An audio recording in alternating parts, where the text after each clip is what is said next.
This week on Keep It Clutch. Okay, so let's just lay the foundation. Yeah. We're talking carbon credits, we're talking carbon emissions. Yeah. What is carbon credits? Yeah, that's a great question. You see, I think carbon credits are clouded in so much mystery. And we at Green Voyage are trying to break it down and make it simple for everyone. So for you to attain net zero, you would need to either find innovative ways of using smart energy, of clean energy, for lack of a better word, or you could offset into carbon credits. So I could keep doing bad things and Yes. buy credits to make myself feel better. Yeah, That's probably a bad way of putting it. But yeah, I mean, yeah, it's bad things because that's what most guys in the West are doing. So do you have AI? It's the hottest thing. Have you embedded AI yet? Or do you plan to embed AI?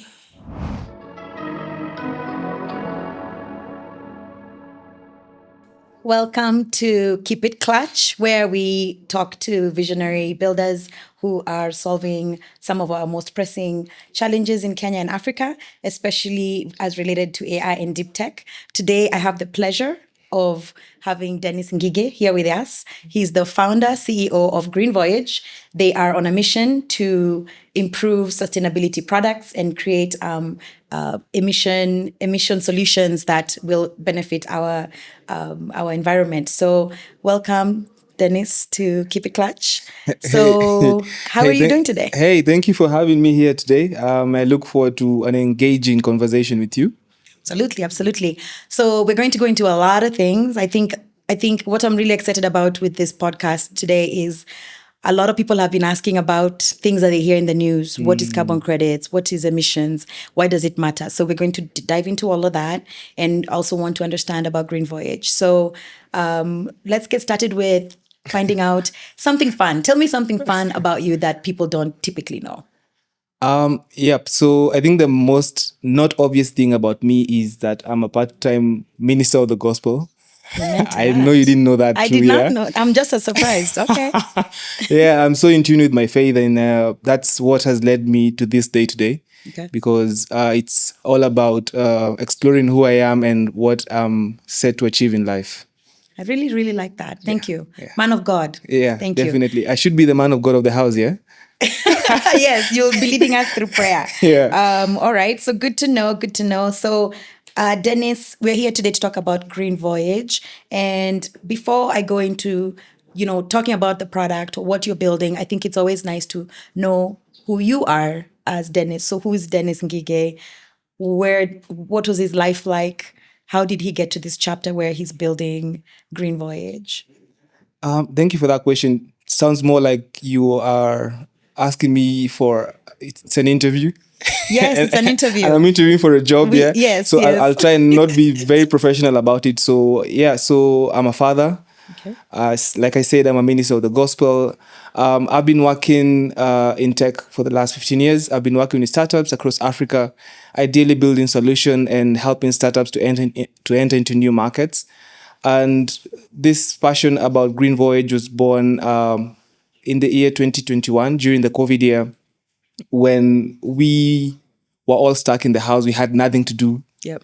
And I remember we and my friends just gathered together and decided we will, the few places that were open were the national parks. Yep. So we started exploring the parks. And every time we visited these parks, one thing that I noted was the human-wildlife conflict. Yeah. There was a lot of deprivation of the forest and the ecosystems around these parks. And we started asking ourselves, what can we do? The first thing that we did is we started talking to communities and trying to empower them. Every time we went for hikes and excursions, we would try and maybe just a part of those proceedings from those hikes, just give them to the community. But that was not effective. Mm-hmm. So I'm in tech. So you were paying. Yeah, we had exactly. Yeah, we were like talking to the chief of that area and trying to give him something to help the community to plant trees and maybe motivate guys to plant trees. But that was informal, just you and your friends. Yeah, but right? it wasn't working. It wasn't effective. So I mean, that just it just grew something in me, and I went every time I tried to research on how tech would marry into all these things, and I remember I even went back to school. Yeah. And I studied about carbon credit and basically carbon credits or what it was all about. It was a new concept to me. I started doing research, listening to podcasts of people who were doing it. I got certified on carbon credit reduction and going green. Okay. And then I also went back Congratulations. to school and also did a postgrad diploma in environmental science. And that is basically how the R&D of Green Voyage started. And we started researching on the effective ways we could use tech to help the environment. And we came across the concept of the carbon markets. It was still very new. I mean, we started researching, and from there, we started building a platform that was around now the carbon markets and basically helping the communities out there to monetize the efforts. Because by monetizing the efforts of sustainability, ideally, that's the best way to incentivize these guys Yeah. to be a part of the sustainability conversation. Okay. So let's just lay the foundation. Yeah. We're talking carbon credits. We're talking carbon emissions. Yeah. What is carbon credits? Yeah, that's a great question. You see, I think carbon credits are clouded in so much mystery. And we at Green Voyage are trying to break it down and make it simple for everyone. So let me say it this way. So we have carbon reduction measures. Planting trees is a carbon reduction measure. But then how do you turn that carbon reduction measure into money? You use carbon credits. So the process of turning a carbon reduction measure into carbon credits has to go through something we call methodologies that are set by accreditation bodies in the world. What was that word? Methodologies. Methodologies Yes, by, okay. by accreditation bodies around the world. Okay. We'll talk about that later. to that, okay. Yeah. So once you now audit your project against these methodologies, you're able to come up with carbon credits, and they are issued, and you can now put them up in the market for sale, like our marketplace. So just to ground myself included, can you give me an example of a carbon project, and like why should we care about carbon credits? Yeah. Especially because Africa, we are green. I don't know, our percentage of emissions is what, under 10%? Yeah, I think Africa is contributing so low in the scale of the carbon marketplaces. I wish I had that map to show you that right here. And we have a huge potential. Ideally, because of the large sinks. When I talk about sinks, I mean the large areas of land that are underutilized. Yeah. Okay. We could plant trees on these areas. Yeah. So when you talk about an example, I'll talk about our Kenyan government. There has been a lot of efforts in terms of protecting our forests. Yeah. I think the president has been very instrumental in advocating for protecting our forest, the first lady also. Mm-hmm. And then Kenya was one of the first African countries that came up with carbon markets regulations, that is last year, okay, which set ground to help communities benefit from carbon projects. So I think that's the most relatable, I would say, example of carbon projects, ideally just planting trees. But like I said before, we have many carbon reduction measures, and as long as there's a methodology to audit that, to generate into carbon credits, it can be done. Okay, so there's planting trees. So if I have trees, let's say I have a farm of trees, what acreage qualifies for carbon credits? It's simple. 1 ton of carbon credit, 1 ton of carbon is equal to 40 trees. Oh, that's not too bad. Yes. Okay. So you can do your maths. I mean, the bigger the land, the better. Yeah. And so what if I don't have land? What are the like, think of 3 or 4 other ways that someone can participate in carbon credit emission? Awesome question. So we have, for example, let's go to the coastal area. We have mangrove restoration. That helps a lot. Okay. We also have things like waste management. When I talk about waste management, I'm talking about garbage collection. That qualifies. Yes. You can actually, if you're doing plastics, you can do things called plastic credits. Then I think to bring it home, we have renewable energy, solar. Yeah. Yep. And then we have the advent that came about a few years ago is e-cooking stoves. E-cooking stoves. Yes. So if I have an e-cooking stove, I can get carbon credits? Yes. Really? Yeah. They're called IREX. Interesting. Yes. Okay, what if like, so if I have solar, if I choose to put solar, I can qualify? Yes. Is there a particular way I have to go about it to where it qualifies? Exactly. And that particular way is what I was talking about, the methodologies. The methodology. Yes. Got it. Okay, that's really interesting. Yes. So then how does Green Voyage, what is Green Voyage building that then, actually before even that, I want to understand something. So we have carbon credits. but who's the other person? Like who is buying carbon credits and why are they buying them? Okay. So to answer that question, we'll talk about net zero. Okay. Net zero is a term that has been used a lot. And net zero ideally is, for example, for any business, for example, in this house, to keep it running, there's power on. Okay. So, for example, you go to do an audit for Clutch Foundry and find out what are your emissions, would calculate your energy consumption, maybe your transport, how do your staff get here every day? And then you quantify the amount of emissions that you are emitting every day. So for you to attain net zero, you would need to either find innovative ways of using smart energy, of clean energy, for lack of a better word, or you could offset into carbon credits. So I could keep doing bad things and Yes. buy credits to make myself feel better. Yeah, That's probably a bad way of putting it. But yeah, I mean, it's bad things because that's what most guys in the West are doing. Okay. Yeah, they have, if you're running a large industrial plant, you have tried to figure out ways of doing it in a smart way, but somehow those diesel engines have to keep on running. Yeah. How do you now attain net zero? You now come to Africa or other parts of the world that are doing carbon projects and invest in them. Got it. Yes. Okay. So then maybe segue us into then how does Green Voyage play in this space and what is your offering? Yep. Yeah. Awesome question. So we identified a very big gap in terms, since we are running a two-sided marketplace. On one side, we have the buyers. On the other side, we have the carbon projects. And I'll break it down.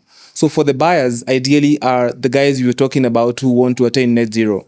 They want to find effective ways, or ideally just to reduce their carbon emissions, or just operate using clean energy. Okay. So we come in, we help them calculate, we help them track.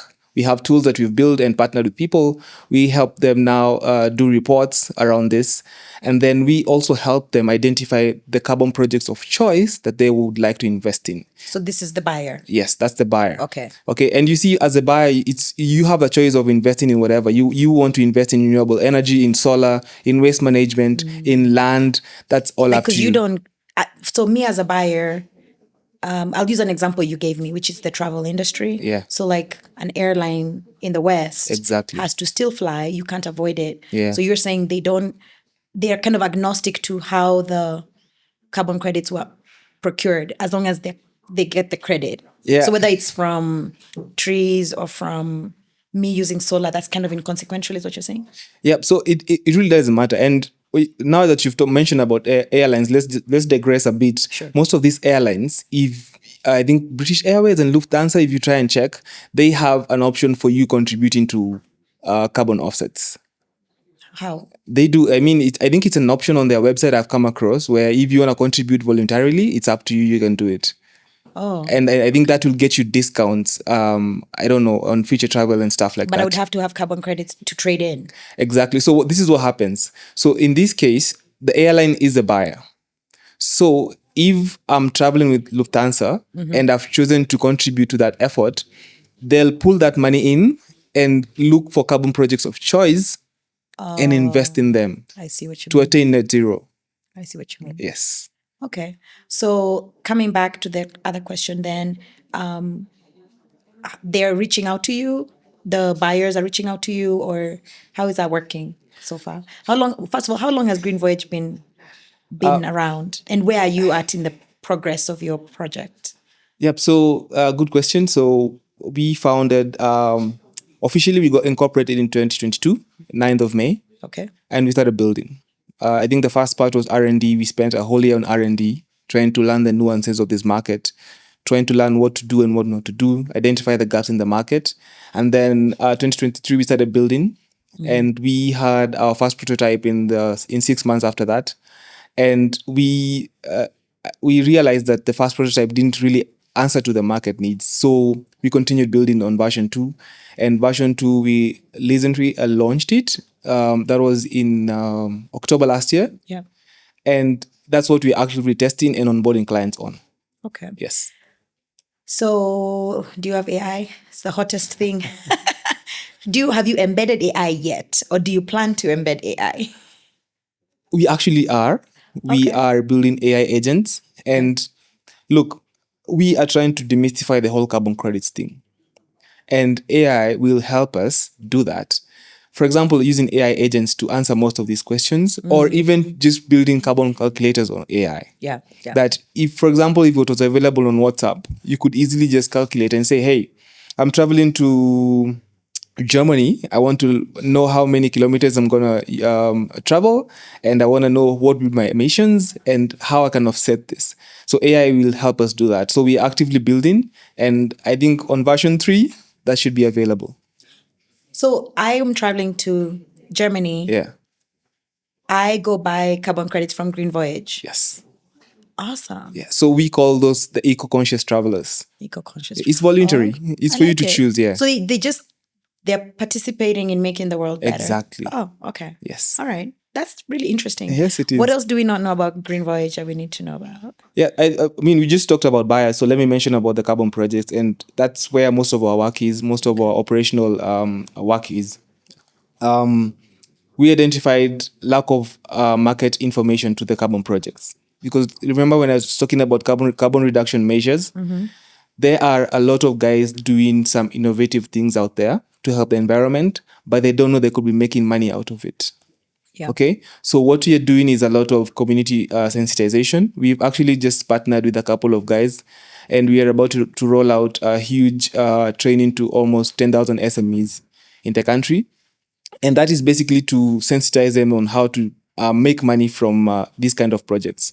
So one thing that we do for the carbon projects is take them through the whole process. First of all, access to information on how they can monetize.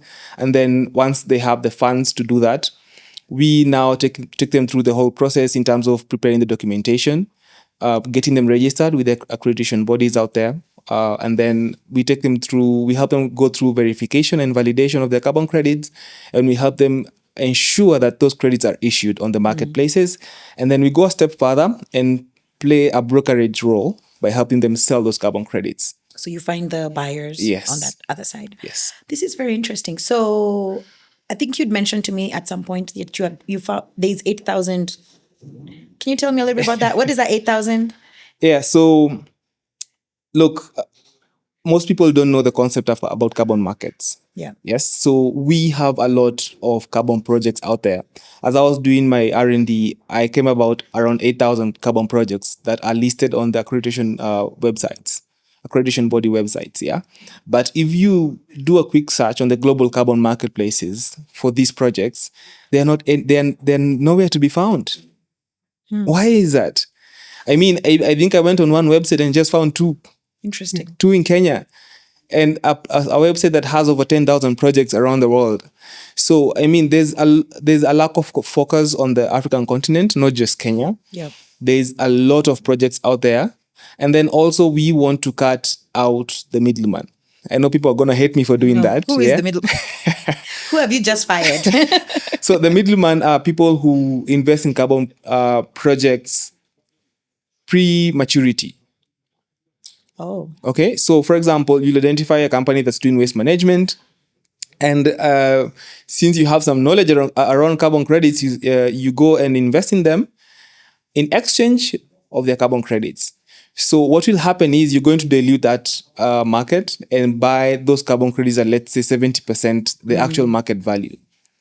So it would make much more commercial sense for the actual carbon project developer to wait it out until the carbon credits are ready and sell them himself. Be the direct Yes. seller. Because so they play a broker role, kind of. Yeah. Interesting. So ideally, we have a lot of funds out there and guys from the West who come in and do that. And it's because of the, again, lack of information. Yeah. Okay. And part of our sensitization program for the 10,000 SMEs will be to let them know about this gap and how to address it. And I think because you're creating a way for them to access the market directly, Yeah. then they may lean less on these broker situations and go straight. Exactly. And allow me to add that one of our niches is an Africa-focused carbon marketplace. All the other marketplaces out there have a global focus. So they will go where people have been doing these kind of projects over time. Places like Brazil, you'll find them there. They'll list a lot of those projects. So we want to focus on the African continent and help the African continent also participate in the carbon credit conversation. For sure. Yeah. Okay, so switching gears a little bit, what's founder life been like? So you were employed before this. You're in corporate? Yeah. So look, as a founder, you have to find a way of keeping lights on Yeah. as you're building, because you will not make money from the first day. I mean, that's a reality that you have to face. And for founders who are not maybe lucky enough to have family backing, Yeah. or have investor funds from the onset, I mean, you have to find a way for things to work. Yeah. Yeah. So I've found myself playing multiple roles. I have to keep a roof over my head, the lights on. I have to pay my devs. You have to pay for your kid Yes, to go to school. and you see, I tried sourcing for funds from investors, but the first thing was, look, we only invest in post MVP, so we built the MVP. Then I went back to them and they told me, look, we only invest in post traction. Goalposts. Yeah, I mean, so you have to keep on building, Yeah. and if you're lucky enough to get an investor, let them find you along the way building. Yeah. Yeah. I think that's a good message. I think there's this perception we have right now of I can't build because I don't have venture money. Yeah. And I keep saying this and I'll keep saying it. Venture money is for scaling.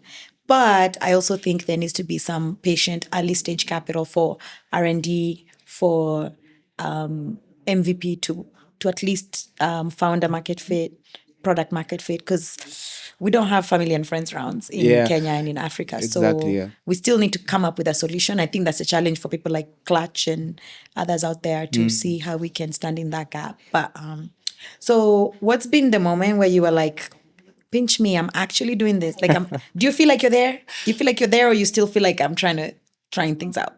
Yeah. So I'll tell you something. So I think the most pivotal moment for us was a trip I had to South Africa last year. Okay. And it was for the Africa Arena and a founders bootcamp that we were. And I think the pinch me moment was when I went to stage to pitch Green Voyage. And I was like, Mama, we made it. We're here. We had a dream.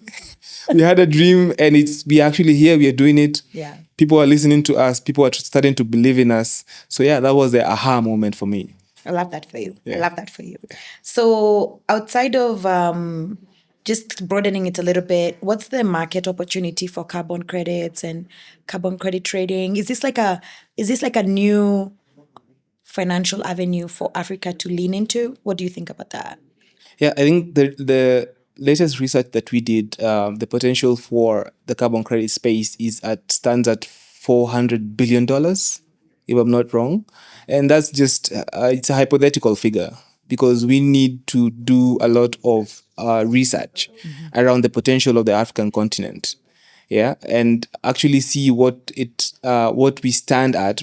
First of all, using providing market information, providing information ideally around how to build to turn carbon reduction measures into carbon credits. That would be the first step. Yeah. And then we now have quantifiable figures that we can work with. Okay. Yeah.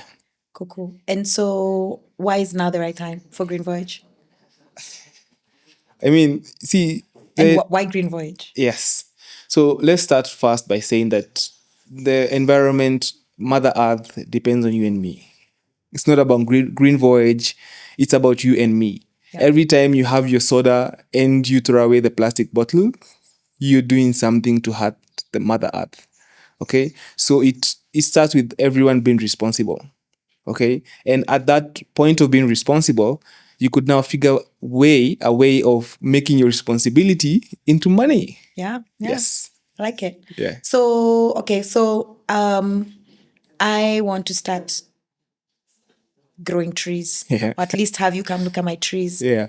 How do I get in touch with you? How do we, or like, what is your message for those of us who are listening who are like, this, I like this, I want to participate? I mean, hit us up. We are live on our website, greenvoyage.africa. Okay. Just look us up, send us an email, call us. If you want some sensitization around how you could monetize your carbon reduction project, we could come in and help you do that. We do a lot of workshops and trainings around that. Okay. Ideally, like I said, to provide information. Okay. Yes. Okay. And then as we wrap up, is there like something you need from Clutch or from investors or from the public or from the government, from the world? What are the things that are kind of a little bit painful for you right now that we can help reduce the suffering for? you? Allow me to answer that question like any other founder out there. Need And money. I need money. Dollar bills. I need money because look, we call it runway in the investor world. Yeah. We need runway, and I need to have devs sitting 24/7, building. We need people boots on ground to help the carbon projects out there. We need trainers to train them. Yeah. Because if you look at it at scale, 10,000, for example, on the 10,000 SMEs, you could just quantify the amount of trainers that we need for that. Yeah. So we need money. We need, and ideally, I think for the next 6 months, as we onboard a couple of projects that will now give us the capex and opex to continue operating. And do you need buyers? Or Yep. you have buyers? Yeah, I think that's the most important thing. We need buyers for these carbon projects. Yeah. And if this message gets to the West, and West, this message is for you. if you're sitting somewhere and you want to help the African continent participate in the carbon credit conversation, please talk to us. Very cool. Yeah. Closing question. Well, what's one thing you would tell an aspiring founder, aspiring entrepreneur? Start today. Start today. Yeah. Start yesterday. Start yesterday. Start Start yesterday. as long as you have a dream. I don't want to become philosophical, but just start. You're gonna make mistakes along the way. Look, I don't think there's any of the renowned CEOs out there who have everything figured out. True. So just start. You'll figure things out along the way. Along the way. All right. Yeah. Very good. Thank you for being here. We Awesome. really learned a lot. Thank you for having me. And we'll definitely have more conversations because so many people have been asking me about carbon credits.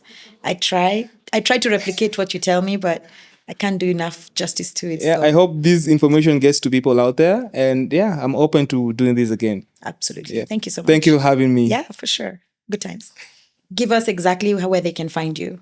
Yep. So you can hit us up on our website. It's greenvoyage.africa. You can drop us an email. You can call us. Our contacts are in there. We're very active on LinkedIn. Or you can also hit us up there. Our handle is at Green Voyage on LinkedIn. Awesome. Thank you, Dennis. And we've learned a lot about Green Voyage and the carbon market. We look forward to having more conversations around this. And for those of us who are listening in, thank you for your time listening in today.